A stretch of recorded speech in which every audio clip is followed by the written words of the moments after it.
पुण्यातल्या नदी सुधार प्रकल्पाला स्थगिती द्यावी यासाठी पुणे बचाव समितीच्या वतीनं राज्याचे मुख्यमंत्री एकनाथ शिंदे यांना पत्र पाठवण्यात येते। आपल्याबरोबर समितीमध्ये असणाऱ्या माजी खासदार वंदना चव्हाण आहेत।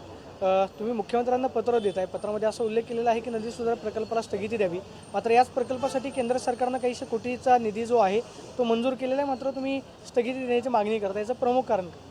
हे बघा, कोणालाही वाटतं की शहरातली नदी, शहरातले पर्यावरण हॉटस्पॉट्स, बायोडायव्हर्सिटी हे छान असावे, सुंदर असावे।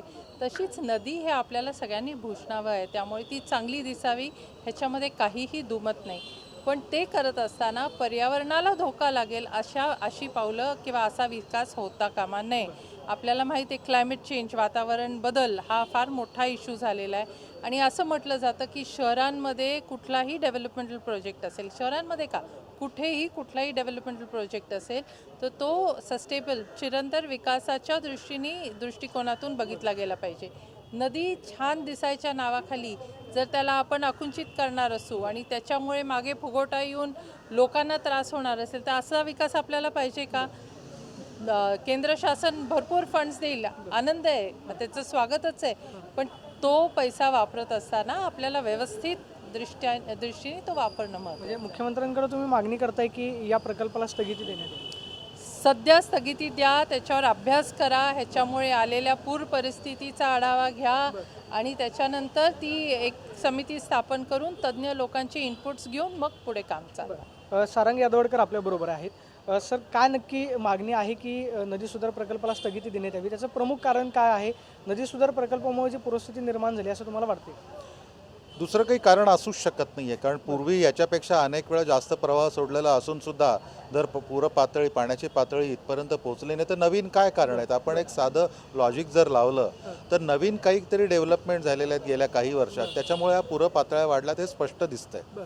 आणि त्या डेव्हलपमेंट्स दोनच आहेत, एक तर मेट्रोचे प्रचंड महाकाय राक्षसी खांब नदीपात्रात उभे केलेले गेले आणि मोठ्या प्रमाणावर हजारो ट्रक हा राडारोडा नदीपात्रात टाकण्यात आलेला आहे नदीकाठ सुधारसाठी। याच्याशिवाय दुसरं काही घडलेलं नाही। मुख्यमंत्र्यांना भेटून मागणी करणार आहात? मुख्यमंत्र्यांना आता तुम्ही पत्र देता? आम्ही पत्र देतोय आत्ता की या प्रकल्पाचं काम तातडीनं थांबवा, त्याचा पूर्ण शास्त्रीय अभ्यास करा आणि तो अभ्यास करून मगच या संदर्भात पुढे काय तो निर्णय घ्या। इनफॅक्ट ह्या प्रकल्पाच्या अहवालातच असं स्पष्ट म्हणलेलं आहे की ह्या प्रकल्पामुळे पूरपातळ्या मोठ्या प्रमाणावर वाढणार आहेत। मात्र जर राज्य शासनानं ऐकलं नाही, मुख्यमंत्र्यांनी ऐकलं नाही, तर तुमच्यासमोर पुढचा काय पर्याय आहे?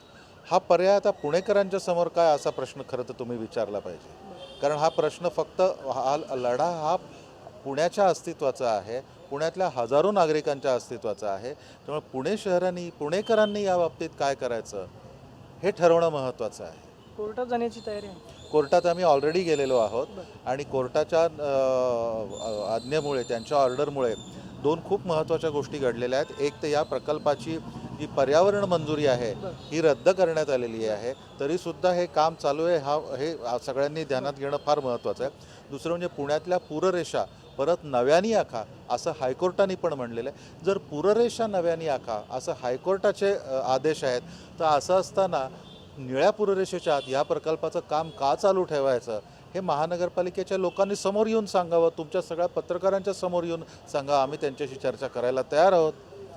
आमचं चुकत असेल तर आम्ही माघार घेऊ, त्यांचं चुकत असेल तर त्यांनी माघार घ्यावी आणि हे ट्रान्सपरंटली व्हावं, पूर्ण पारदर्शकता हवी याच्यात। आपण पाहतोय की नदी सुधार प्रकल्पामुळे पूरस्थिती जी आहे ती पुण्यामध्ये निर्माण झालेली आहे। त्यामुळे राज्याचे मुख्यमंत्री एकनाथ शिंदे यांना आम्ही पत्र दिलेलं आहे आणि पत्राद्वारे या प्रकल्पाला तात्पुरती स्थगिती देण्यात यावी अशी मागणी पुणे बचाव समितीच्या वतीनं करण्यात आली।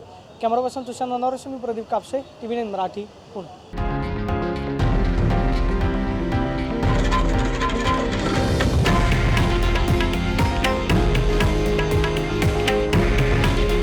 हे आहे देशातील नंबर 1 न्यूज नेटवर्क आणि आपण पाहत आहात TV9 मराठी।